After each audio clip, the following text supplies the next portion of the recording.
जो लोग मेरे इस चैनल पर नए हैं या फिर मेरा ये वीडियो किसी और सोशल मीडिया प्लेटफॉर्म पर देख रहे हैं, वो मेरा YouTube channel political Tamasha with doctor Arshi को सब्सक्राइब करके वहां पे लगी बेल आइकॉन को जरूर दबा दें, ताकि आपको हमारे आने वाले हर वीडियो की अपडेट्स एकदम टाइम पर मिलती रहे। और दोस्तों, अगर आपको हमारे वीडियोस इंफॉर्मेटिव लगते हैं, अगर आपको हमारा काम पसंद आता है, तो आप अपने इस चैनल को सपोर्ट कर सकते हैं इसके पेट्रॉन बन करके या फिर इसकी मेंबरशिप लेकर के। पेट्रॉन बनने का लिंक मैंने इसी वीडियो के डिस्क्रिप्शन में दे दिया है, जिस पर क्लिक करके आप पेट्रॉन बन सकते हैं। और मेंबर बनने का लिंक भी इसी वीडियो के डिस्क्रिप्शन में अलग से दिया गया है, जिस पर क्लिक करके आप अपने इस चैनल की मेंबरशिप ले सकते हैं। तो चलिए आज के सियासी तमाशे के सफर को शुरू करते हैं।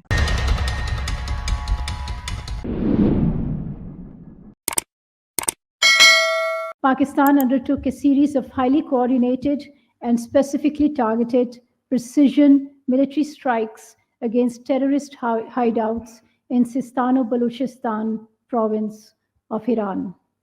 A number of terrorists were killed during the intelligence-based operation codenamed Marg-Par Sarmachar. The Prime Minister of Pakistan, Anwarul Haq Kakar, who is currently in Davos to attend the 54th annual meeting of the World Economic Forum, has decided to cut short his visit in view of the ongoing developments.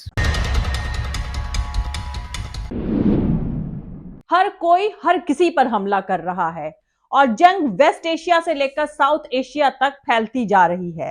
Waste Asia का मौजूदा हालात ये हैं कि Israel गजा पर हमले कर रहा है, साथ ही सीरिया और लेबनान पर भी बमबारी कर रहा है। हिजबुल्लाह इजराइल पर हमला कर रहा है, हुतीज रेड सी में जहाजों पर हमले कर रहे हैं, अमेरिका और ब्रिटेन यमन में हुतियों पर हमले कर रहे हैं, तुर्की सीरिया इराक में कुर्दों पर हमला कर रहा है, आईएस ईरान पर हमला कर रहा है और ईरान इराक में मोसाद पर और सीरिया में बमबारी कर रहा है। अब ईरान का कहना है कि उसने जैश अल अदल के खिलाफ पाकिस्तान के अंदर मिसाइल और ड्रोन से हमले करे हैं। दोस्तों, ईरान ने पाकिस्तान में टेररिस्ट ऑर्गेनाइजेशन को निशाना बनाया है। कहा जा रहा है कि पाकिस्तान को हमले के बारे में पहले से पता था। सरकारों को ऐसे मामलों के बारे में हमेशा पहले से इन्फॉर्म कर दिया जाता है और यहां तक कि अमेरिका और ईरान भी इसी तरह के हमलों के मामले में रेगुलरली एक दूसरे को इन्फॉर्म करते रहे हैं।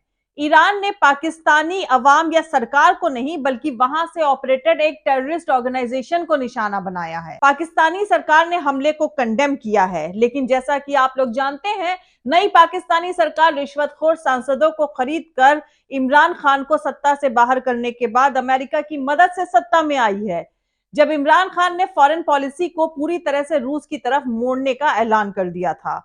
वैसे ईरान और पाकिस्तान ने कल भी फारस की खाड़ी में नेवी ड्रिल्स करे हैं। जिन टेररिस्ट पर ईरान ने हमला किया है, उन आतंकवादियों ने ईरान के बाजारों और पब्लिक प्लेसेस पर सुसाइड बॉम्बर्स के जरिए औरतों, बच्चों और आम आवाम को निशाना बनाकर हमले करे थे। कहा जा रहा है कि ईरान ने कल से दिखा दिया है कि अब वो ऐसे आतंकी ऑर्गेनाइजेशन को दूर से ही बैलिस्टिक मिसाइलों से निपटा देगा। कुछ जानकारों का मानना है कि अगले कुछ पीरियड में अजरबैजान भी अफेक्टेड हो सकता है, जो पब्लिक तौर से ईरान के खिलाफ मोसाद एजेंडों की मेजबानी करता आया है। एक मुस्लिम मेजॉरिटी मुल्क के तौर पर अजरबैजान गाजा नरसंहार में इजराइल के लिए सपोर्ट जाहिर करने वाला पहला देश था और वो इजराइल का मेन तेल सप्लायर है। इसीलिए नागोर्नो काराबाख जंग में अर्मेनियाई के खिलाफ शुरुआत से पहले ही इजराइल ने उन्हें हथियारों से लाद दिया था। खैर, कुल मिलाकर जानकारों का मानना है कि आसपास की सभी काउंटियों के लिए पैगाम यह है कि अगर वो मोसाद समेत ईरान के खिलाफ ऑपरेट करने वाले आतंकवादियों का सफाया नहीं करते हैं, तो ईरान उनके साथ ऐसा ही करेगा। दोस्तों, ईरान ने कभी भी इजराइल पर हमला नहीं किया है और इजराइल ने कभी भी ईरान पर सीधे हमला नहीं किया। इजराइल ईरान के खिलाफ अपने कामों को अंजाम देने के लिए इराक, अफगानिस्तान और पाकिस्तान के अंदर अपने प्रॉक्सी टेररिस्ट ग्रुप का इस्तेमाल करता रहा है। इसीलिए ईरान उस जगह को तबाह करके जवाब दे रहा है जहां आतंकवादी हमले की साजिश करी गई थी। अब पाकिस्तान में जिन आतंकवादियों को निशाना बनाया गया है, वो ईरानी पुलिस स्टेशन पर आतंकवादी हमले के लिए जिम्मेदार थे। इसीलिए ईरान ने उनके ठिकानों को तबाह करके जवाब दिया है। पाकिस्तान से पहले इराक में भी ऐसा ही करा गया था। जो चल रहा है उसको समझना इतना मुश्किल नहीं है। खैर दोस्तों, अब अहम बात यह है कि ईरान का हमला ऐसे वक्त में हुआ है जब डावोस में हो रहे वर्ल्ड इकोनॉमिक फोरम में पाकिस्तान के केयर टेकर प्रधानमंत्री अनवर अल हक काकड़ की मुलाकात ईरान के फॉरेन मिनिस्टर हुसैन अमीर अब्दुल्लाहियान से हुई है। दोनों के बीच किन मुद्दों पर बातचीत हुई है, इस पर अब तक कोई ज्यादा इंफॉर्मेशन शेयर नहीं करी गई है। इससे पहले इसी हफ्ते होर्मुज की खाड़ी और फारिस की खाड़ी में ईरान और पाकिस्तान की नेवी ने ज्वाइंट मिलिट्री एक्सरसाइज भी करी है। दूसरी तरफ इसी हफ्ते भारत के फॉरेन मिनिस्टर एस जयशंकर भी ईरान के दौरे पर गए थे। उन्होंने वहां राष्ट्रपति इब्राहिम रईसी से मुलाकात करी और साथ ही ईरानी डिप्लोमेट्स के साथ रीजन में जारी तनाव और रेड सी में कार्गो शिप पर हूतियों के हमलों की चर्चा करी। वहीं पाकिस्तान ने कहा कि ईरान के हमले में 2 बच्चों की मौत हो गई है और 3 लोग जख्मी हुए हैं। ईरान ने कहा कि टेररिस्ट ऑर्गेनाइजेशन जैश अल अदल से जुड़े 2 ठिकानों को उसने टारगेट किया है। दोस्तों, पिछले कुछ दिनों में इराक और सीरिया के बाद पाकिस्तान तीसरा मुल्क है जहां ईरान ने हमला किया है। अब आपको बता दूं कि जैश अल अदल कौन है जिस पर ईरान ने हमला किया है। तो अमेरिका के डायरेक्टर ऑफ नेशनल इंटेलिजेंस के मुताबिक जैश अल अदल नाम का ग्रुप ईरान के सिस्तान बलूचिस्तान में काम करने वाला सबसे एक्टिव और असरदार एक्सट्रीमिस्ट ऑर्गेनाइजेशन है। इस ऑर्गेनाइजेशन का नाम जुंदल्ला हुआ करता था, लेकिन साल 2012 में इसने अपना नाम बदल लिया। नेशनल इंटेलिजेंस की वेबसाइट के मुताबिक इसे पीपल्स रेजिस्टेंस ऑफ ईरान भी कहा जाता है। अब्दुल मलिक रेगी ने 2002 या 2003 में इस ऑर्गेनाइजेशन को बनाया था और वो कई साल तक इसके नेता भी रहे थे। ये ऑर्गेनाइजेशन 2023 में उस वक्त चर्चा में आया जब इसने ईरान के सरकारी ठिकानों पर कई हमले करे और फॉर्मर प्रेसिडेंट महमूद अहमदिनेजाद की हत्या करने की कोशिश करी। 18 अक्टूबर 2009 को इस गुट ने ईरान के पिशन शहर में एक हमला किया था। ईरान का कहना है कि पाकिस्तान से सरहद पार करके आए एक सुसाइड बॉम्बर ने ईरानी बलोच कबीलियाई नेताओं की एक बैठक में धमाका किया था। इस बैठक में ईरानी रेवोल्यूशनरी गार्ड्स के सीनियर कमांडर भी शामिल थे। इस हमले में रेवोल्यूशनरी गार्ड्स के डेप्यूटी कमांडर नूर अल शुश्तारी की मौत हो गई थी, जिसे देश के supreme leader Ayatollah Ali Khamenei का करीबी माना जाता था। अब्दुल मलिक रेगी को ईरान ने गिरफ्तार कर लिया था और उन्हें साल 2010 में मौत की सजा सुना दी गई थी, जिसके बाद यह ग्रुप कई हिस्सों में बंट गया।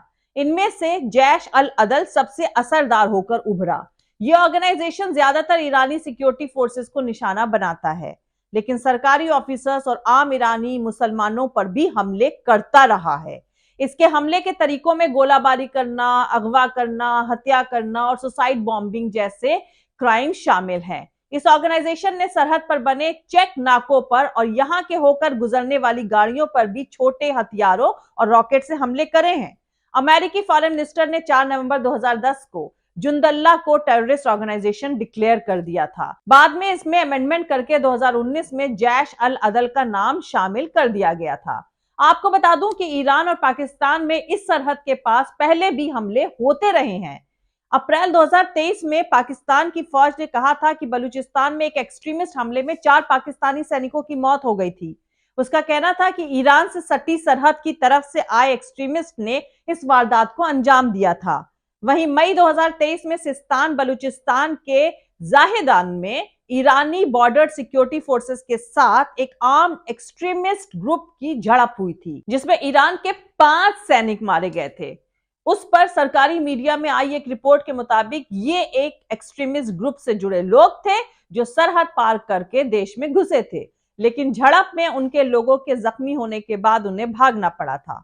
अक्टूबर 2014 को ईरान विरोधी एक्सट्रीमिस्ट ग्रुप की तलाश में ईरानी सिक्योरिटी फोर्सेस के 30 सैनिकों ने सरहद पार करी थी। इस वारदात में पाकिस्तान फ्रंटियर कोर के एक सैनिक की मौत हो गई थी। दोस्तों, पाकिस्तान की ईस्टर्न सरहद ईरान से सटती है। दोनों मुल्क तकरीबन 900 किलोमीटर लंबी सरहद शेयर करते हैं। ईरान की ईस्टर्न सरहद में सिस्तान बलूचिस्तान सूबा है, जो पाकिस्तान के वेस्टर्न बलूचिस्तान सरहद से जुड़ा हुआ है।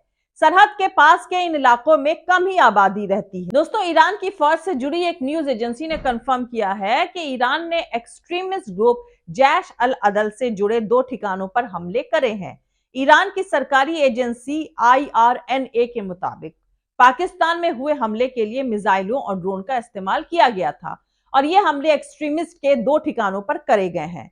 सरकारी मीडिया में दावा किया गया है कि हमले में एक्सट्रीमिस्ट ग्रुप के हेड ऑफिस को निशाना बनाया गया है। मीडिया रिपोर्ट्स के मुताबिक ये एक मिसाइल हमला है जो पाकिस्तान के साउथ वेस्ट में बलूचिस्तान के एक गांव पर हुआ है। इस हिस्से में पाकिस्तान और ईरान दशकों से जैश अल अदल समेत दूसरे एक्सट्रीमिस्ट ग्रुप से लड़ते रहे हैं। CNN में छपी एक रिपोर्ट के मुताबिक जैश अल अदल ने कहा है कि ईरानी रेवोल्यूशनरी गार्ड्स ने हमले में 6 अटैकों में ड्रोन और कई रॉकेट्स का इस्तेमाल किया है। हमले में 2 घर तबाह हो गए हैं जिनमें जैश अल अदल के लड़ाकों के बच्चे और बीवियां रहती थी। CNN ने कहा है कि जैश अल अदल ने टेलीग्राम पर एक बयान जारी किया है कि हमले में 2 बच्चों की मौत हो गई है, 3 जख्मी हैं। घायलों में 2 औरतें और 1 बच्ची है। वहीं ईरान का कहना है कि बीते महीने सरहद के पास ईरान में रस्क शहर में एक पुलिस चौकी पर हमला हुआ था जिसमें 1 दर्जन से ज्यादा ईरानी पुलिस ऑफिसर्स की मौत हो गई थी। तब डॉन में छपी एक खबर के मुताबिक जैश अल अदल ने इस हमले की जिम्मेदारी ली थी। एक दूसरी रिपोर्ट में डॉन ने कहा था कि उस वक्त ईरान के होम मिनिस्टर अहमद वहीदी ने कहा कि हमले के लिए जैश अल अदल जिम्मेदार है जो पाकिस्तान की सरहद की तरफ से देश में घुसे थे। उन्होंने पाकिस्तान से अपील करी थी कि वो सरहद के पास के इलाकों में एक्सट्रीमिस्ट के खिलाफ कदम उठाए और वहां उनके ठिकाने पनपने ना दे।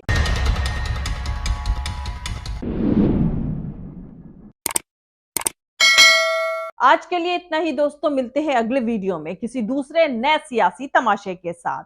जय हिंद, सत्यमेव जयते, अल्लाह हाफिज। दोस्तों हमारा पूरा वीडियो और दूसरे और वीडियोस देखने के लिए हमारा YouTube channel political Tamasha with doctor Arshi को सब्सक्राइब करके वहां पे लगी बेल आइकॉन को जरूर दबा दें ताकि आपको हमारे आने वाले हर वीडियो की अपडेट्स एकदम टाइम पर मिलती रहे।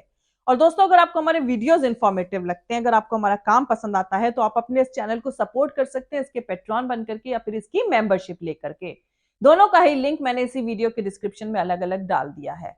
और आप हमें फॉलो भी कर सकते हैं हमारे ट्विटर यानी एक्स, फेसबुक पेज और इंस्टाग्राम पर। मेरा ट्विटर हैंडल है @arshi aziz khan। Thank you, मिलते हैं अगले वीडियो में।